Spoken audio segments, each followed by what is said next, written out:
Why is Matt being soft today? No, it's very soft. No, it's just in general. Once you hit that record button, Matt. Oh, he tightens up A little bit. Yeah, what did you guys like about Menlo Park? So I liked this area specifically because we're a 4-minute drive from downtown Tucson, and there's just a lot of growth going in. I was telling Matt a couple weeks ago that I'd buy anything west of the 10 freeway. So I've always known in Tucson to be east of the freeway. You're saying west is getting better now? Oh, yeah, I think so. Because when I was flying in, you see all these nice houses up over here. So. Yeah, you have the foothills right here, kind of the older stuff. It's renovating, it's updating. So I see a lot of growth potential here. Yeah, so the things you're looking for when you're touring these areas is what they call path of progress. So you're seeing new development happen, maybe light rail systems. You're seeing, just things going from, hey, kind of crappy and run down and old to newer stuff starting to come in. Mm-hmm. It's giving you a path of progress and letting you know what can become or what is coming. So Hayden spoke to a broker out here, a lot of back and forth, and properties that were just on Crexy and LoopNet. And then this one actually got sent to us before it hit the market. Right, like a pre-market. Yep. Right. Yep. And then we put in our offer, I believe the day, our LOI, we put in the LOI, I believe the day it was going on to market. Put on market. Yep. And there was probably they said about 4 offers within the first week. Sure. And then we found out later that once we were in contract, there was probably another 5 or 6 groups that were coming in. We're and interested. Try to take it from us. That's good. So there's 3 separate buildings. This first building has 4 units. Yeah, and you'll notice each one of them has a patio or a courtyard, which is really nice. Kind of a separate courtyard. We'll go into them. Very cool. So this unit specifically is just about to get its intermediate inspection complete. So what does that mean, Matt? About 50% of the way done with interior plumbing. The renovation. Yeah, the electrical's all done. The HVAC rough is in. Oh, wrong key. And then before drywall and paint goes up, they do the inspection to make sure that's all taken care of and good. And then the next steps would be drywall and paint. I love it. Yeah. Nothing like some good old-fashioned wood and drywall. Bedroom, living room here. Gotcha. Yeah, that's the front door. Front door, gotcha. Yep. Gotcha. Yep. Yeah, so this will be ADA compliant. So we're trying to figure out the exact specifications, but we've talked to our contractor, and Matt can talk more into it, but there's a few things you got to meet or criteria you got to meet, but it's not very minimal things. Countertop height. Analyzing this deal. So you found the deal, you analyzed it. Like, what were you seeing initially on the projected returns of IRR, cash on cash, and say equity multiple? Yeah. So for equity multiple, we were seeing the low 2s. Yep. IRR, we were seeing in the for LP IRR, we were seeing in the 13 to 14 range. That was initially going into contract. And then we were seeing cash on cash on average about 10%. Yeah. And then once we got into the deal, started looking deeper into the numbers, we realized that the equity multiple is going to be closer to 2.5, and our IRR was going to be closer to that. For the LPs, it's going to be closer to that 15 to 17% range. Which is right in line with what we talked about. Yeah. Because if you can give an investor 14 to 20% a year on their money, right, and 1.8 or 2x on their money, and a decent cash on cash, that it's going to entice them to come into a deal versus keeping it in the stock market or 401k or IRA. Right. Absolutely. Investment alternatives. Right. And we do believe that we can beat that projection. Well, listen, it's always better to underpromise, overperform. Exactly. Right. You just have to see what happens. But as we all know, it's a holding pattern, holding game. So the longer you hold, the better you're going to do. Right. As long as it's cash flowing and taking care of itself, it's irrelevant. Right. You will make money. It's not a matter of if, it's when. Right. And with that, the thing we really liked about it is not a whole lot of overhead. I mean, knock on wood, but there's not a whole lot of overhead monthly expenses. We've got a $4,000 loan payment And, maybe A little bit of repairs and maintenance and management. And Right. blah, blah, blah. and we'll be making, when it's all said and done, about between 13 and 14 grand a month. So in cash or in not cash flow, but in rental income. So Oh, Yeah. Yeah. So that's the analyzing side. Let's talk about the capital side.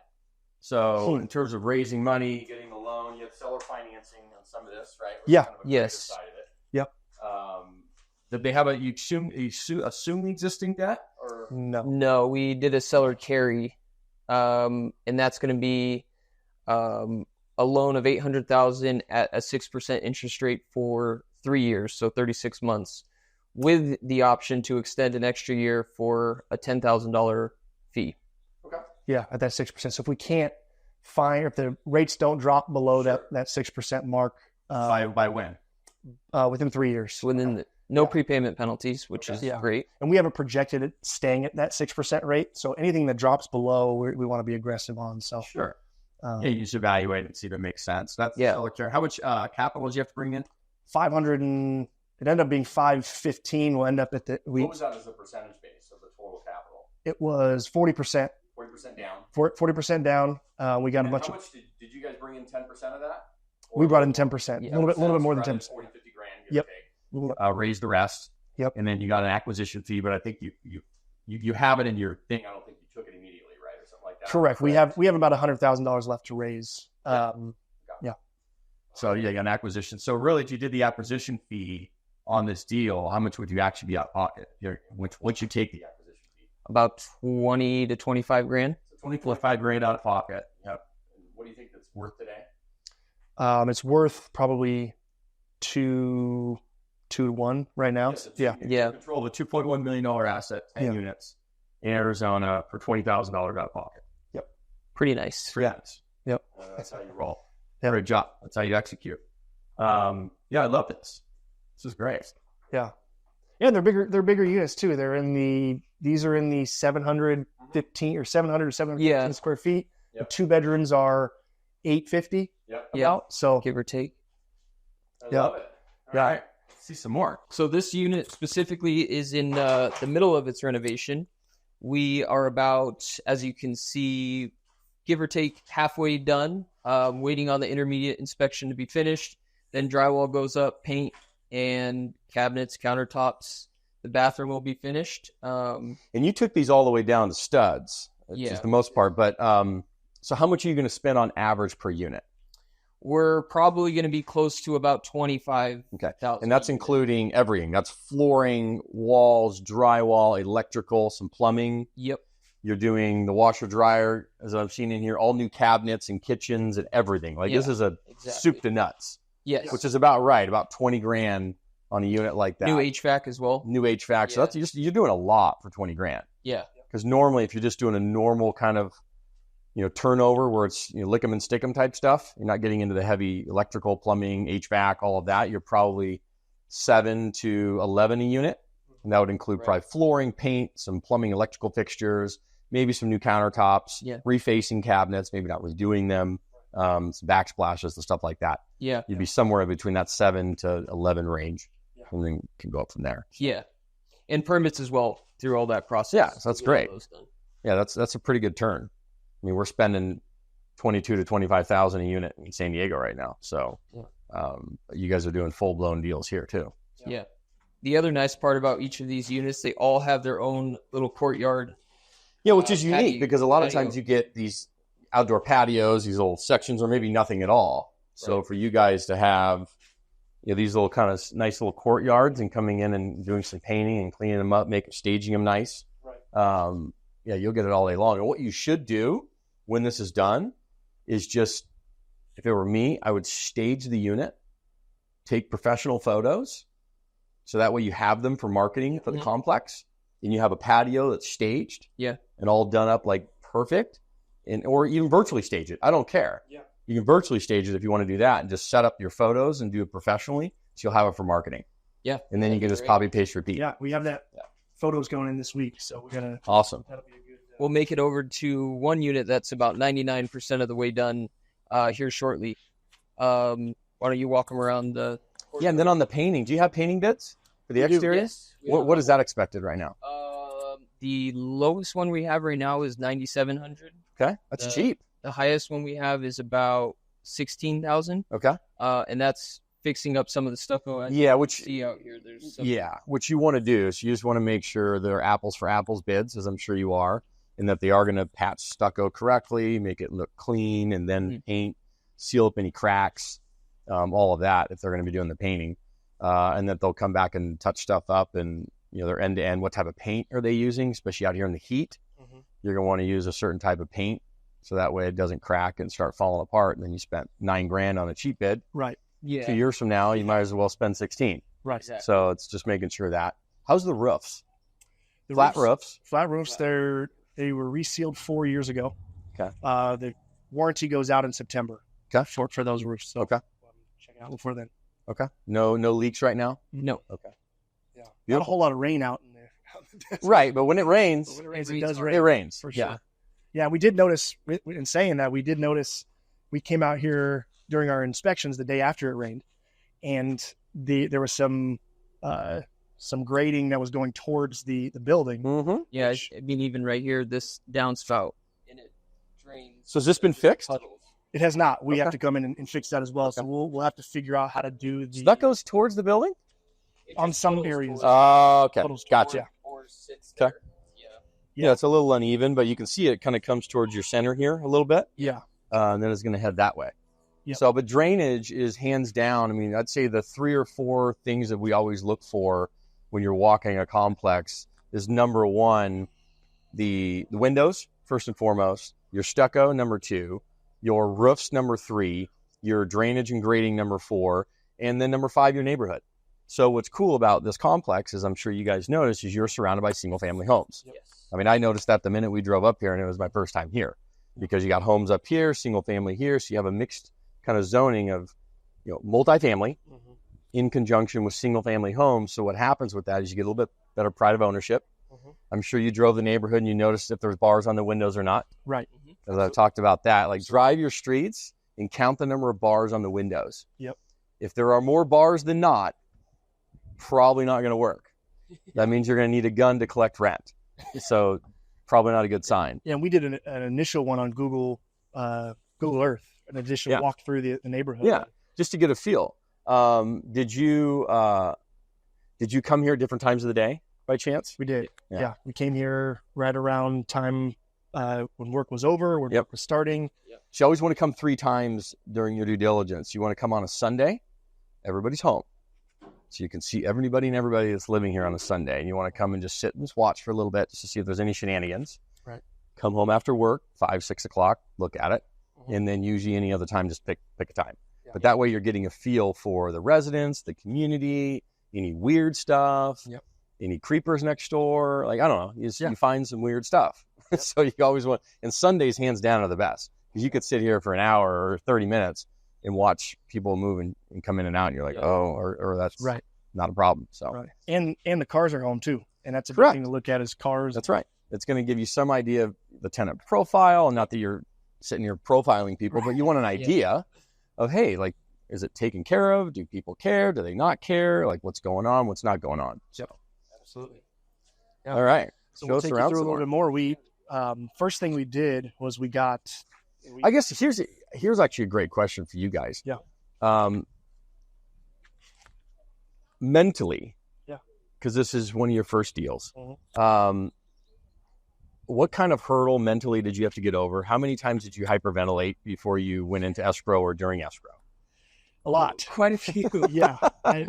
This was definitely one of the more challenging things I've done in business for sure. Sure. Definitely the most challenging. Yeah. Especially with they're raising capital. We'll go for that later. That was huge.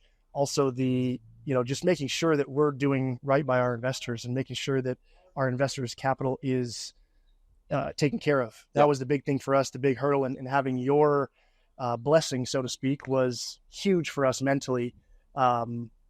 Just knowing that the property was good. We sent you all the information. We sent you all the numbers, and you kind of signed off, which was great. And that for us was like, okay, we know that we're not selling a faulty product to our investors. So that was huge for us. Yeah, and then getting through to close of escrow was quite the challenge. And negotiating with the seller, he wasn't budging on a lot of things, and then finally finding a solution to get it closed to that point was quite the hurdle. Yeah, and the closing of escrow, the due diligence parts, pillar number 4, as I call it, of buying an apartment complex. People don't know the challenges in it until you get there. Yep. And then you're there and you're like, oh, it's actually probably one of the most important parts, but you wouldn't know it until you're there. And then having people, like you said, having some guidance or hand-holding or whatever it may be to help get you through the ups and downs of an escrow process, which are inevitable, is key to make sure you don't make any big money mistakes, that you're not getting into a money pit, and that you, to the best of your ability, you're buying something that is viable. Yes. Right. I mean, that's all you can do. Like I tell people, you can just do calculated risk, do the best you can, and then jump off the cliff and allow the how to show up. Yeah. So. Yeah, absolutely. And just staying steady, not riding the roller coasters, because there will be roller coasters. Emotionally. Yes. Yeah. There will be waves. I could sense, and I even talked to some other folks who are closing on their deals too and stuff, and you can sense when people start to, tense up and get anxiety and hyperventilate a little bit. And I used to do that too. And then my mentor, who was Rudy Medina, I have never in my entire life, I don't know if he's on Quaaludes every day or if he just goes to Zen or meditates. I don't know what it is, but he has been in some of the gnarliest situations at the most highest levels of this industry, dealing with 70, 80, $90 million deals where things could go, bonkers. And he always tends to save the day, and he rides through it very steady Eddie. Yeah. Or at least that's what I see. Yeah. And so I learned that method of, like, if you get tense, just take 5 deep breaths, wait a minute, calm down, think it through, don't react, don't respond, and let your body settle, and then you'll think of a good solution down the road. Absolutely. And that's typically the best way to handle it. Yeah. So. Yeah. And the seller questionnaire is super helpful. Yeah, the due diligence checklist and stuff. Checklist was super helpful, because then we knew we were making the right steps and doing the right things to make sure the risk was at least mitigated. Yeah, it's mitigated. Yeah, and it was, you're getting questions to good things, and you have a good play on the property. Asking the right questions too, making sure that the seller is being forthcoming, and making sure that they're not just kind of riding through the, you don't ask, they won't tell you. So, well, listen, it's buyer beware. Yeah.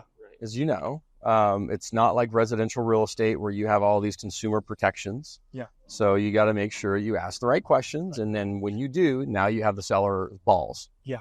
But you got to do it the right way. Yeah. So. Yeah.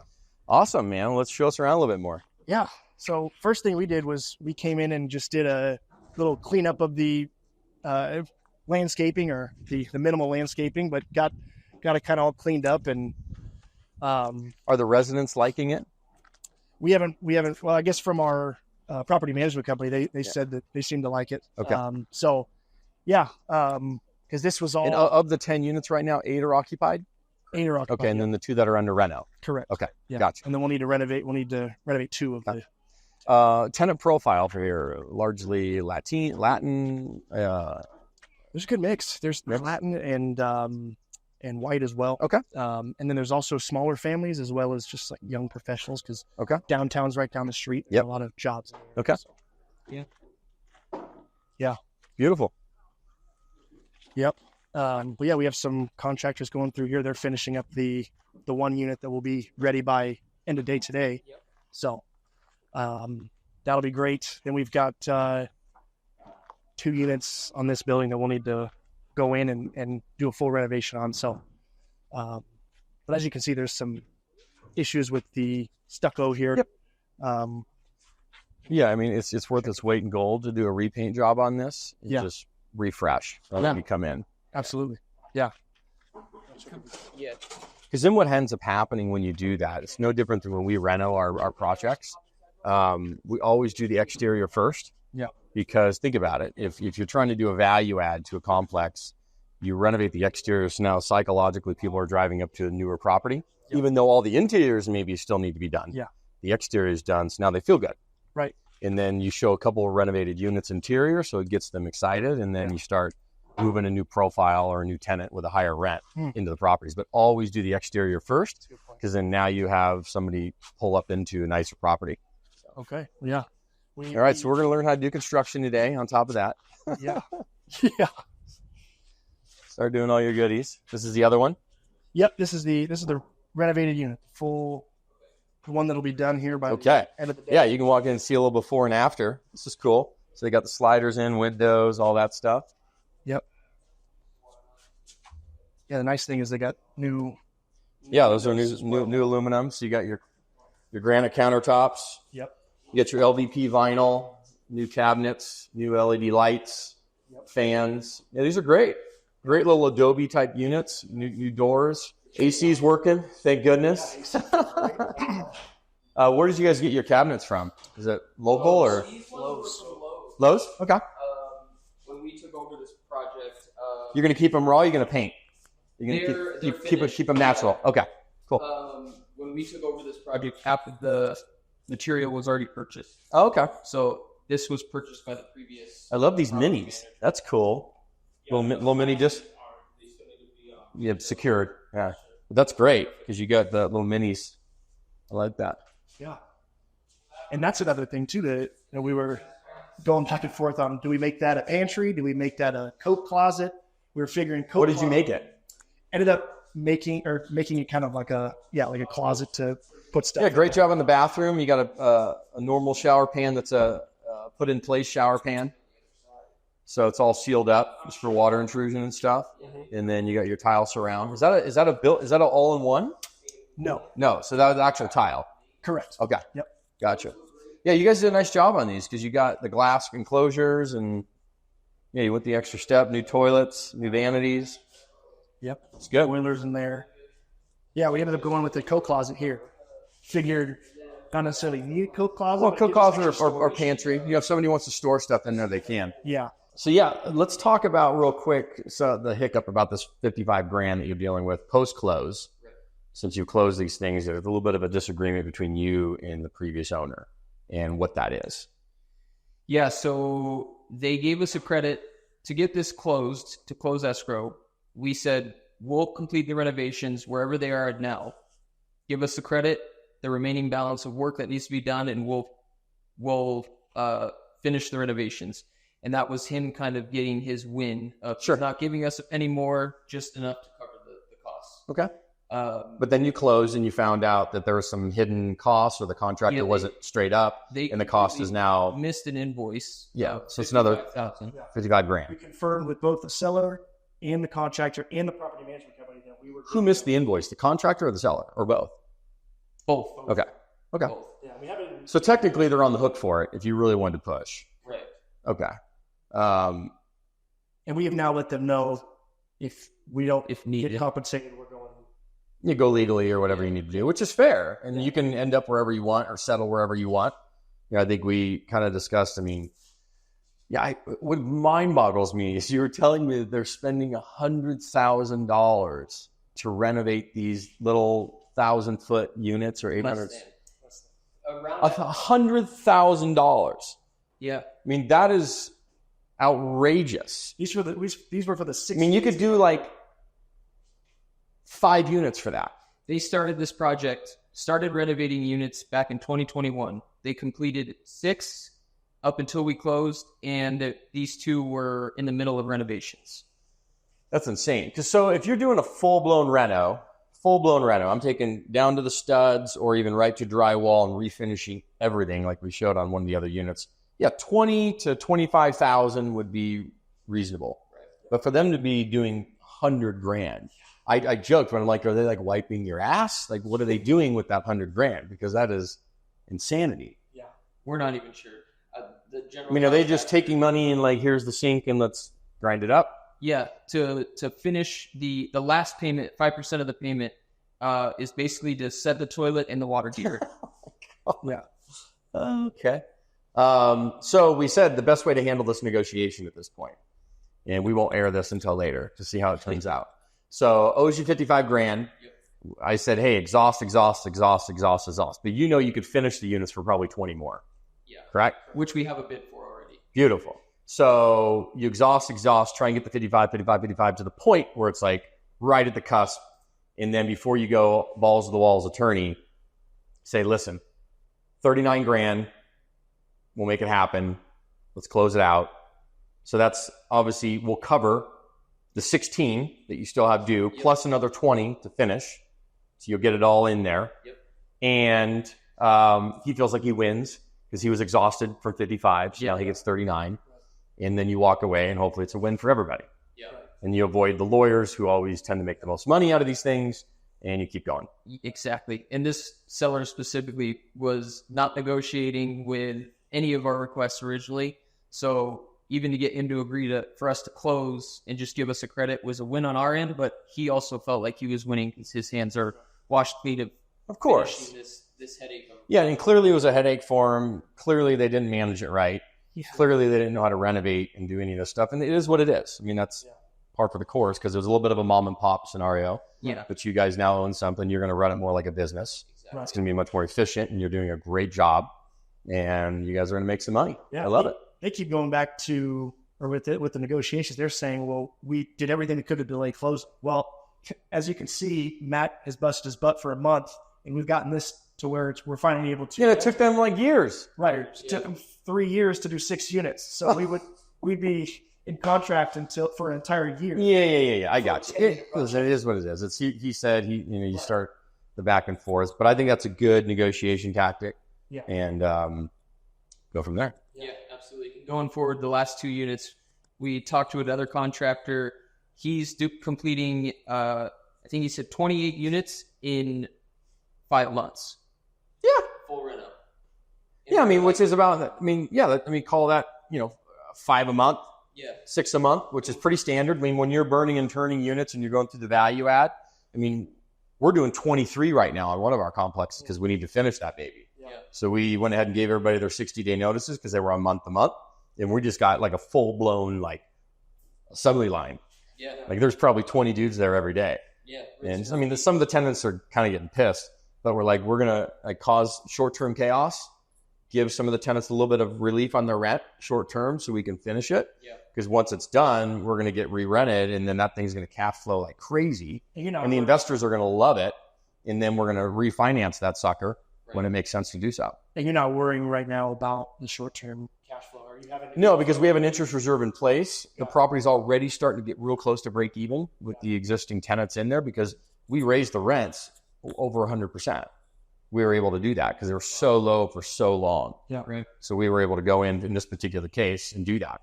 So it's not always the case, but in that one it is. That's what we're doing with these 2 units. They're at 700, and we'll be able to get 1,500. It's incredible. It's 100% bump, which is renovation for 3 years. Love it. A little more efficient. Yeah. All right, cool. Yeah, when did you guys start your multifamily journey? Like, when did you think you were going to get into it? How long ago? We wanted to get into it when we first started back in 2022. Okay. Right at the end of 2022. Because I remember it because my daughter was born at the end of 2022. So right around that time is when I wanted to get into it. Talked to Matt. He wanted to get into it. So we started our real estate investing journey right then, but didn't necessarily start our multifamily journey until middle of 2023. Yeah. Right. So, because I want you guys to put this in perspective. So we started our rental property multifamily journey in 2010. Okay, it took us 8 years to get to 20 units. Okay, you guys in less than 2 years have 10. Yeah. So just be proud of yourselves, right? Because this is step one, but you gotta start with 1 to get to 2, 3, 4. You have to start. Patience is the hard thing, I think. Yeah, I mean patience to a certain point. Yeah. Right, because time is money, and people think they have time and they really don't. So you have to have urgency, but don't run too fast or expand too fast. Right? Exactly. Have some level of self-control in that. But yeah, I love how you guys were saying, "Gosh, we wish you would be farther." Well, you guys are doing pretty good. Yeah. To be in 2022, 2023, and now here in 2024, and have your 10-unit complex under your belt, and now getting ready to go for more. Yeah. Rock and roll. And big thanks to the mentorship. We started this mentorship in August. And end of July. Yeah. End of July. Yeah. And here we are. Yeah, there you go. Yeah, and some people move faster, some people move slower. It's all relative. But you guys were on it. Because I remember you guys went into Kansas City first, and that deal didn't work out, but that was your first deal. And then here you are in Arizona, and it did. So it's just part of the course. Yeah. What do you think about that statement that I said that your income is equivalent to the problems that you solve? Great. I mean, that from the start, it's got my mind spinning right now, because from the start we said, where can we always provide value? If we want to partner with others, where's our strong suits and being able to provide value for others? But I think that almost goes hand in hand with your income is the size of your problems that you solve. So, I mean, looking at it from that standpoint and putting out fires or getting through the escrow and putting it in to work with multifamily real estate, it's, I mean, right in line with what we're trying to do. Well, yeah, because a lot of people get stuck, and I hear it from investors, even people coming into the programs or whatever it may be, they get bottlenecked at typically finding deals and then capital. Yeah. It's usually those two bottlenecks. Like, how do I find a deal that's going to make sense? And then, okay, great, I found it. How do I do the money?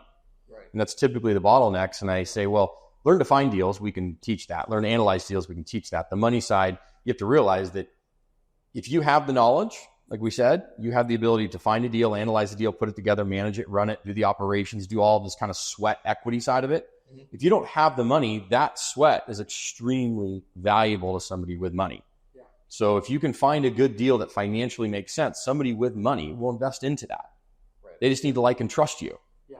Right? They're not just going to give you 25 grand or 50 grand or whatever it may be, and you're not going to run off onto an American Greed show in 2 years. Yeah. Right? Well, in saying that, for us, it was analyzing and money. So when we got all of your material for analyzing deals, instantly within about an hour, we said, well, this took our process and cut it times 1,000,000, because we'd still be trying to figure out how to analyze a deal had we not have that pro forma. So, yeah, it helps. It helps. And then once you get there, getting handheld through the process, because you're going to go through a lot of ups and downs. Yep. But yeah, the biggest piece of advice I can give to anybody about that is, if you don't have the money, don't let that stop you, because it's about the ability to find deals, analyze deals, do the sweat equity side. It's no different than I did with my partner, Chris, when we got started. I was getting my ass kicked coming out of the financial crisis in 2008 as a realtor. I was like, I don't even think I had $11,000 in my bank account. Right? But I knew that we had to buy property. I just knew it. I'm like, if we don't buy property right now, I'm going to kick myself in the nuts. Yeah. Because I knew that there's blood in the street. We got to go. Yeah. So I went to Chris and I said, Chris, listen, man, I'm getting my butt kicked. I don't have a bunch of cash, but I know how to do this. I can go find us the deals. I can analyze them. I can put them together. I can manage them. I can run them. I can do all the construction side of it. I can do everything. Just give us the money. I'll go find the deals. Yeah. And that's how it started. $100,000 condo. And then it went to a duplex, then a triplex, then a fourplex. Then we got into 10 plus unit deals like this. And then we got into 20 to 50. And now 100 plus. Yeah. But it started with one effing condo. Yeah. But if I would have said, oh, I don't have the money, I don't know how to find the money, I don't have friends that have money, I don't know how to do this, you're literally creating self-limiting beliefs in you before you're even trying to get started. Yeah. So if you don't have the money, then get educated. Yeah. Because that is very valuable to somebody with money. Yeah.